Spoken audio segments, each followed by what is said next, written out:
दोस्तों, इंडिया के लिए बहुत ही गर्व का विषय है। एशियन हॉकी चैंपियनशिप ट्रॉफी हो रही है जिसको होस्ट कर रहा है इंडिया। तो इंडिया ने पाकिस्तान को 4-0 से हरा के बाहर कर दिया है इस चैंपियनशिप से। ये चीज़ ध्यान रखना। और ये गेम हुआ था चेन्नई में। ये लूना 25 मिशन अब न्यूज में आ गया है बहुत ही खतरनाक तरीके से, क्योंकि इसको रशिया अब लॉन्च करने जा रहा है। इंडिया ने लॉन्च किया था चंद्रयान 3 मिशन। वो हमारा लैंड करने वाला है मून के साउथ पोल पे। अब तक साउथ पोल पे लैंड करने वाली कोई भी कंट्री ऐसी नहीं है जिसने लैंड किया हो, तो इंडिया पहली कंट्री बनने जा रही है इसके क्षेत्र में। अब चूंकि अब रशिया भी इस रेस में शामिल हो गया है, रशिया भी अपना लूना 25 लॉन्च करके वो चाहता है कि हम पहली कंट्री बने जो मून के साउथ पोल पे सबसे पहले जाए। ठीक है कि नहीं? तो ये मेन इश्यू आ गया है रास्ते में। अब हमारा तो चंद्रयान 3 23 अगस्त को लैंड करेगा। ऐसा बताया जा रहा है ये लूना 25 मिशन जो रशिया का है, ये हो सकता है 22 अगस्त को लॉन्च कर जाए। और इसमें कुछ कह भी नहीं सकते, हो सकता है इनका ये रास्ते में ही फेल कर जाए। ठीक है ना? तो anything is possible. Let's cheer for Chandrayaan 3।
देखो, ये 13th अमेंडमेंट है, ये बहुत न्यूज में रहता है। ये 1987 में लाया गया था और इसको लेके आई थी श्रीलंका की सरकार।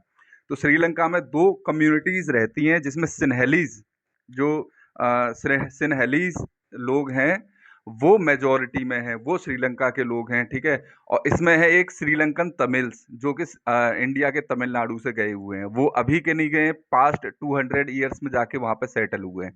अब हुआ ये था कि श्रीलंकन तमिल्स बहुत पढ़े लिखे थे, तो उनको सारी सरकारी नौकरी और वो सब उनको मिल जाती थी आराम से। ठीक है? तो सिन्हलीज लोग थे, वो बहुत गुस्सा आ गए, तो उन्होंने उनको धर के रगड़ दिया। तो उससे लिट्टे फॉर्म हुई थी, LITTE। लिट्टे एक ऑर्गेनाइजेशन समूह फॉर्म हुआ था जो इसके खिलाफ लड़ रहा था। तो इसमें गठबंधन करवा के जो राजीव गांधी थे 1987 में, उन्होंने दोनों में समझौता करवा दिया था और ये 13th अमेंडमेंट एक्ट पास किया गया था, जिसमें ये था जो मेजोरिटी गवर्नमेंट है सिन्हलीज वाली, वो उनको राइट्स दे रही थी। बोले कि चलो ठीक है, तुम भी बहुत परेशान हो, तुमको हम राइट्स दे देते हैं थोड़े बहुत, तुम्हारी लैंग्वेज को, जैसे कि हम अपनी मतलब यूनियन लैंग्वेज में नेशनल लैंग्वेज घोषित कर देते हैं, इस तरह से कुछ राइट्स दिए गए थे। ठीक है? तो उसको लेके अब फिर से ये न्यूज में आ गया है। अब जो तमिलनाडु कह रहा हूँ, श्रीलंका के जो बुद्धिस्ट कम्युनिटी है, मोंक है, वो सब प्रोटेस्ट कर रहे हैं। क्योंकि पहले जो गवर्नमेंट थी, विक्रम सिंघे, रनिल विक्रम सिंघे और ये सब, इनको तो उठा के फेंक दिया। तो ये पहले पॉलिटिक्स करते थे। जो माइनॉरिटी श्रीलंका इंडियन तमिल्स थे वहां पे, उनको बहुत ही बुरी तरह से रखा जाता था। अब जो ये गवर्नमेंट नहीं आई है, ये चाहती है कि थोड़े से और राइट्स दे दिए जाएं उन माइनॉरिटी कम्युनिटीज को, इंडियन तमिल्स को। तो उसके लिए 13th अमेंडमेंट एक्ट में चेंजेस किए जा रहे हैं कुछ। तो उसके लिए प्रोटेस्ट हो रहे हैं कि नहीं, हम इनको कुछ भी नहीं देंगे, मतलब कुछ भी एक्स्ट्रा देने की जरूरत नहीं, जो दे दिया वही बहुत है। ठीक है? तो ये चीज ध्यान रखना, 13th अमेंडमेंट किस कंट्री का है, किस लिए न्यूज में था, तो ये श्रीलंका का है और इसलिए न्यूज में था, जैसा मैंने एक्सप्लेन किया है। Okay, remember this. दोस्तों, ये रिपीट न्यूज है। मैंने बताया था कि लूला दा सिल्वा जो आपके प्रेसिडेंट हैं ब्राजील के, वहां पे अमेजोन रेन फॉरेस्ट को बचाने के लिए मीटिंग हो रही है। तो वो मीटिंग किस चीज की थी, वही आया है फिर से। अमेजोन कोऑपरेशन ट्रीटी ऑर्गेनाइजेशन की मीटिंग थी जो ब्राजील में हुई थी। इसमें जो 8 देश हैं साउथ अमेरिका के, उन्होंने पार्टिसिपेट किया था। तो ये चीज ध्यान रखना। ठीक है? और ऐसा नहीं है कि जो साउथ अमेरिका है उसमें केवल 8 ही कंट्री, उसमें टोटल 13 कंट्री हैं, लेकिन उसमें से 8 कंट्रियों का ये ग्रुप है। ठीक है? Remember this. दोस्तों, ये क्लियर हो गया अब चाइना की इकोनॉमी टिप इनटू डिफ्लेशन। देखो 3 टर्म है इसमें, deflation, disinflation and inflation. Inflation तो आप लोगों को पता है कि कंट्री में चीजों के दाम बढ़ना, प्राइस इंक्रीज होना। तो एक लिमिट तक 4 to 6% जो इन्फ्लेशन है, it is desirable for a country. ठीक है, मतलब इतना इन्फ्लेशन तो एक कंट्री में रहना ही चाहिए। ओके, फिर आता है डिसइन्फ्लेशन। डिसइन्फ्लेशन क्या होता है कि जब आपका इन्फ्लेशन की रेट कम हो जाती है। रेट का मतलब है जैसे पहले आपका इन्फ्लेशन 6% था, अब आपका इन्फ्लेशन 4% हो गया, फिर आपका इन्फ्लेशन 3% हो गया। तो ये आपका इन्फ्लेशन की रेट कम होती जा रही है, तो it is known as disinflation. और डिफ्लेशन क्या होता है, जब आपकी रेट नेगेटिव में पहुंच जाए। ओके, तो वो होता है आपका डिफ्लेशन। तो ये है कि अब चाइना में चीजों के दाम बढ़ नहीं रहे हैं, कम होना शुरू हो गए हैं। ठीक है ना, तो ये चीज ध्यान रखना। तो साथियों, अभी लोकसभा में अविश्वास पारित, नो कॉन्फिडेंस मोशन पास किया गया, मतलब लाया गया, पास नहीं हुआ वो हालांकि। तो नो कॉन्फिडेंस मोशन क्या होता है और कॉन्फिडेंस मोशन क्या होता है, ये मैं आपको बताऊंगा। एक चीज जरूरी ये है कि जो नो कॉन्फिडेंस मोशन है वो केवल और केवल लोकसभा में लाया जा सकता है, राज्यसभा में नहीं लाया जा सकता। तो confidence and no confidence motion दोनों लोकसभा में ही आ सकते हैं, राज्यसभा में नहीं आ सकते, ध्यान रखना। और ये नो कॉन्फिडेंस मोशन की कोई भी बात कॉन्स्टिट्यूशन में नहीं कही गई है, ये कही गई है rule 198 of rules of procedure and conduct business in Lok Sabha. Okay, तो rules of procedure rule number 198 कहता है कॉन्फिडेंस और नो कॉन्फिडेंस मोशन के बारे में। ठीक है, तो और दूसरी बात ये है कि ये रूल्स ऑफ प्रोसीजर बनाता कौन है, तो लोकसभा का स्पीकर ये रूल्स ऑफ प्रोसीजर बनाता है, और इनको फिर पार्लियामेंट में वोटिंग के लिए रखा जाता है। अगर वोटिंग हो जाती है सक्सेसफुली तो ये रूल्स फाइनल हो जाते हैं। तो इसमें अब तक कितने नो कॉन्फिडेंस मोशन आए लोअर हाउस में, लोकसभा में? तो 28 नो कॉन्फिडेंस मोशन अब तक आ चुके हैं। हाईएस्ट 15 आए हैं इंदिरा गांधी के टाइम पे, मतलब इंदिरा गांधी की जो गवर्नमेंट रही थी उसके अगेंस्ट 15 नो कॉन्फिडेंस मोशंस आए थे, हाईएस्ट, ये चीज ध्यान रखना। प्लस एक ही बार ऐसा हुआ है कि नो कॉन्फिडेंस मोशन आया हो, सरकार गिर गई हो। ठीक है, वरना सरकार बच गई है हर बार। ओके, तो 2 बार तो मोदी के खिलाफ भी आ चुका है, तो दोनों बार सरकार बच गई है ना। तो लेकिन एक ही बार ऐसा हुआ है कि सरकार गिर गई हो, तो ये हुआ था मोरारजी देसाई के टाइम पे 1979, जो जनता पार्टी की गवर्नमेंट बनी थी 1977 में। तो 2 साल बाद उसमें ये हुआ कि इनके खिलाफ हम नो कॉन्फिडेंस मोशन लेके आते हैं, अपोजिशन पार्टी वाले लेके आना चाहते थे। तो नो कॉन्फिडेंस मोशन आया, तो फिर इन्होंने फिर रिजाइन कर दिया था उसके लिए। ठीक है, वोटिंग ही नहीं हो पाई तो उससे पहले ही रिजाइन कर दिया था, इतने महान आदमी थे। और 3 बार ऐसा हुआ है कि कॉन्फिडेंस मोशन आया था और 3 बार सरकार गिर गई थी। कॉन्फिडेंस मोशन ये होता है कि आदमी, सरकार को ये प्रूव करना होता है कि हमारे पास मतलब बहुमत है। ठीक है, तो कॉन्फिडेंस मोशन गवर्नमेंट खुद लेके आती है और नो कॉन्फिडेंस मोशन अपोजिशन वाले लेके आते हैं। ओके, तो 3 बार ऐसा हुआ है कि कॉन्फिडेंस मोशन के टाइम पे सरकार गिर गई है। एक बार हुआ था 1990 में, वीपी सिंह की सरकार थी, जब बीपी सिंह थे नेशनल फ्रंट गवर्नमेंट के, तो बीपी सिंह की सरकार गिर गई थी क्योंकि बीजेपी ने अपना सपोर्ट वापस ले लिया था राम मंदिर इश्यू को लेके। तो देखो एक ही पार्टी ऐसी है इंडिया में, एक दो, कम्युनिस्ट को और बीजेपी, यही 2 पार्टी ऐसी हैं जिनकी एक आइडियोलॉजी है, वरना बाकी सब चिकने घड़े की तरह हैं। बीजेपी गवर्नमेंट अपने सिद्धांतों को लेके उसने कभी समझौता नहीं किया। इसका एक उदाहरण ये है कि राम मंदिर इश्यू को लेके इन्होंने अपना सपोर्ट वापस ले लिया था 1990s में, तो वीपी सिंह की सरकार गिर गई थी। फिर आया था 1997 का टाइम, तो एच डी देवेगौड़ा की भी सरकार गिर गई थी ऐसे में। ठीक है, फिर आया 1998 का, अटल बिहारी वाजपेयी की गवर्नमेंट आई। ये दूसरा ऐसा वाक्य है कि बीजेपी सरकार ने अपने सिद्धांतों के साथ समझौता नहीं किया और केवल एक वोट से 17 अप्रैल 1999 को इनकी एक वोट से सरकार गिर गई थी, ये चीज ध्यान रखना। उसी समय फेमस भाषण दिया था अटल बिहारी वाजपेयी जी ने कि आज तुम लोग हम पे हंस रहे हो, एक दिन ऐसा आएगा जब दुनिया तुम पे हंसेगी। और दोस्तों वो समय आ गया है जब कांग्रेस पे पूरी दुनिया हंसती है। आपको पता है किसके लिए? एक रिपोर्ट आई है, Asian elephant population and demography estimates 2023। इससे ये पाया गया है कि जो इंडिया में हाईएस्ट जो पॉपुलेशन है एलिफेंट्स की, वो कर्नाटक में है।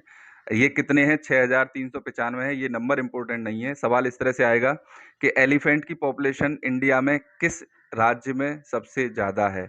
तो कर्नाटक में सबसे ज्यादा है, ध्यान रखना इस चीज को। दोस्तों एक और सर्वे हुआ है जिसमें पाया गया है कि 50% जो बच्चे हैं, स्टूडेंट्स बेसिकली, उनके पास फ़ोन है इंडिया में आज के समय में, जिसमें से 34% बच्चे ऐसे हैं जो कि केवल पढ़ाई के लिए यूज़ करते हैं इसको। और चीज़ों के लिए तो यूज़ करते हैं, लेकिन पढ़ाई के लिए भी यूज़ करते हैं। लेकिन 76% बच्चे ऐसे हैं जो केवल और केवल गेम खेलते हैं और वीडियोज़ देखते हैं इसमें, ठीक है? और बच्चे कुछ परसेंटेज ऐसे भी हैं इन दोनों में जो गेम भी खेलते हैं, पढ़ाई भी करते हैं, मतलब मिक्सचर हैं दोनों के। तो ये एक सर्वे आया, ध्यान रखना। तो बच्चों को फ़ोन से दूर रखना है, गेम नहीं खेलने देना है, केवल पढ़ाई करने देनी है, ठीक है? अभी लोकसभा में जन विश्वास बिल लाया गया है। ये लेके आए हैं ministry of commerce and industries.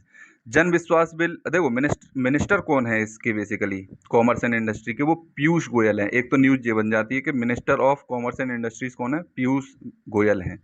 तो इसको लेके कौन आया, लेके किस लिए आया गया है? ये ease of living and ease of doing business के लिए इसको लेके आए हैं। तो इसमें मल्टीपल मिनिस्ट्रीज हैं, है ना, जितनी बहुत सारी मिनिस्ट्रीज हैं उसके मल्टीपल सेक्टर के 42 एक्ट हैं, 42 एक्ट्स थे जिनको जिनके 183 प्रोविजंस को अमेंड किया गया है, उनको डीक्रिमिनलाइज कर दिया गया है, ठीक है? ऐसे थे बहुत सारे में क्रिमिनलाइज हो जाती थी छोटी छोटी चीज़ों के लिए, तो उसको अब डीक्रिमिनलाइज कर दिया है, जिससे कि लोग डरे नहीं और बिजनेस अच्छे से हो सके, ठीक है? ध्यान रखना, ये जन विश्वास bill ministry of commerce and industries Piyush Goyal लेके आया है। दोस्तों आज की क्विज बहुत ही अच्छी आई है। इसमें पूछा गया है विच ऑर्गेनाइजेशन, मतलब ऐसी कौन सी ऑर्गेनाइजेशन है जो एक थ्रेटेंड स्पीसीज को एक जगह से दूसरी जगह पर लोकेट करने का काम करती है? तो इसका नाम है IUCN, international union for conservation of nature. तो वो एक जगह से दूसरी जगह पर थ्रेटेंड स्पीसीज को ले जाने का काम करती है। दूसरा है दिस एनिमल, देखो ऑस्ट्रेलिया का most endangered marsupial and rarest animal कौन सा है बेसिकली? तो मार्सुपियल एनिमल वो होते हैं जिनके पेट में पाउच होता है, उसमें वो अपने बच्चों को छुपा के रख लेते हैं, जैसे कि कंगारू हो गया, है ना? कंगारू है, आपका कोआला है, ये सब ऐसे हैं जिनके पेट में पाउच होता है, वो अपने बच्चों को उसमें रखते हैं एक समय तक, फिर बाहर निकाल देते हैं। तो ऐसा कौन सा जानवर है जो क्रिटिकली इंडेंजर्ड है? ऑस्ट्रेलिया का है, मार्सुपियल है। इसका नाम है गिलबर्ट्स पोटोरॉग, है ना? गिलबर्ट पोटोरॉग इसका नाम है। तीसरा क्वेश्चन कहता है which animal species was translocated to Ozark Mountains? तो ओजार्क माउंटेन्स में पूछ लेता कौन सी स्पीसीज को ट्रांसलोकेट किया गया था? तो ब्लैक बेयर, मतलब काले भालू को उधर छोड़ा गया था। चौथा क्वेश्चन कहता है the most successful translocation of a plant species, ऐसा कौन सा इंडेंजर्ड प्लांट था जिसको हमने एक जगह ट्रांसलोकेट करके लगाया और वो सक्सेसफुली ट्रांसलोकेट हो गया, अब उसके बहुत सारे पेड़ वहां पे हैं। तो इसका नाम है नार्सिसस कैवेनिलेसी, ये नाम ध्यान रख लेना। और पांचवा क्वेश्चन कहता है what it is called when animal is translocated from outside their historic genetic range?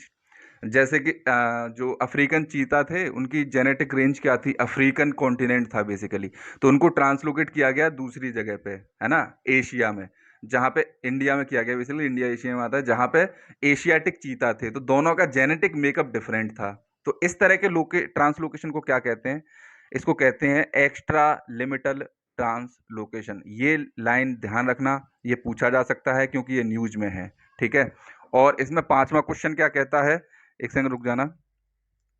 छठवां क्वेश्चन कहता है this organisation the organisation behind protecting Australia's animal population. तो ऑस्ट्रेलिया की एनिमल पॉपुलेशन को कौन ऑर्गेनाइजेशन प्रोटेक्ट करती है? उसका नाम है वेस्टर्न शील्ड।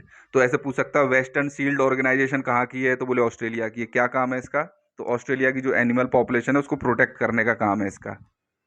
दोस्तों इंग्लिश के सेक्शन में बहुत ही अच्छी चीजें आई हैं। इसमें किसी ने मीनिंग पूछा है, सेज, सेंट, रेक्ल्यूज एंड मेडिकेंट, इन सब का मतलब पूछा है। सेज क्या होता है? Says word is used for profound wisdom. किसी आदमी के पास बहुत अच्छा ज्ञान है, माइंड में सेट है एकदम, और उसको जीवन के तौर तरीकों के बारे में बहुत अच्छी नॉलेज है, तो उसको सेज कहते हैं। He has a comprehensive view of life, okay?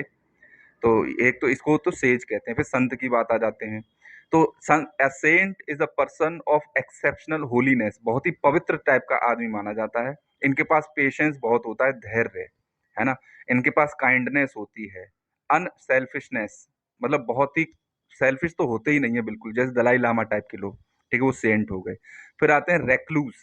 Recluse आदमी वो होता है, कोई संत है, वो सोसाइटी से दूर रहता है, अकेले रहना पसंद करते हैं ये, है ना, कहीं चले जाएंगे किसी नुक्कड़ कोने में, वहां जाके शांति से रहेंगे, बोले ये रेक्लूज होते हैं। ओके। फिर आते हैं मेडिकेंट। मेडिकेंट वो लोग होते हैं जो लोग बेसिकली भीख मांग के खाना खाना पसंद करते हैं। ठीक है। अब वो भीख इसलिए नहीं मांगते कि उनके पास पैसा नहीं है ना, कि पैसा नहीं है इसलिए भीख मांग रहे हैं बोल के, नहीं। वो भीख इसलिए मांगते हैं क्योंकि वो मतलब स्पिरिचुअल रीजन से मांगते हैं, कि बोले हमें तो दुनिया से कोई मतलब नहीं है, हम भीख मांग के खाएंगे। ऐसा उनका नेचर होता है। तो ऐसा नहीं कि वो गरीब हैं, वो स्पिरिचुअल रीजन से ऐसा करते हैं, तो ये चीज ध्यान रखना। दोस्तों, किसी ने ये मतलब पूछा है call on and call in का। तो कॉल ऑन का मतलब होता है टू मेक शॉर्ट विजिट, मतलब किसी के पास कोई आदमी चला जाए, जैसे राष्ट्रपति है, उसके पास आज मैं चला जाऊं बिना बिना बताए बिना बुलाए, तो it is I called upon president today, तो ऐसा करके बोलते हैं इसको, है ना। जैसे आज कोई चीफ मिनिस्टर गुजरात का चला जाए मोदी से मिलने, तो chief minister of Gujarat called on prime minister today, तो ऐसे करके न्यूज आती है। तो कॉल ऑन यूज होता है जब हम सरप्राइज विजिट करते हैं किसी के यहाँ। और कॉल इन होता है जब तुमने कोई अपना सामान बांट दिया है, बेच दिया है, आपको पता चला है कि उसमें बहुत खराबी थी कुछ, तो you will call in all the products of that range, ठीक है कि नहीं। तो सारे प्रोडक्ट्स को आप वापस बुलाना। किसी भी चीज को कॉल इन करते हैं तो मतलब वापस बुलाते हैं, कॉल ऑन करते हैं तो मतलब किसी पे सरप्राइज विजिट करते हैं। तो ये दोनों चीजें याद रखना। Thank you. सब्सक्राइब करो, लाइक करो।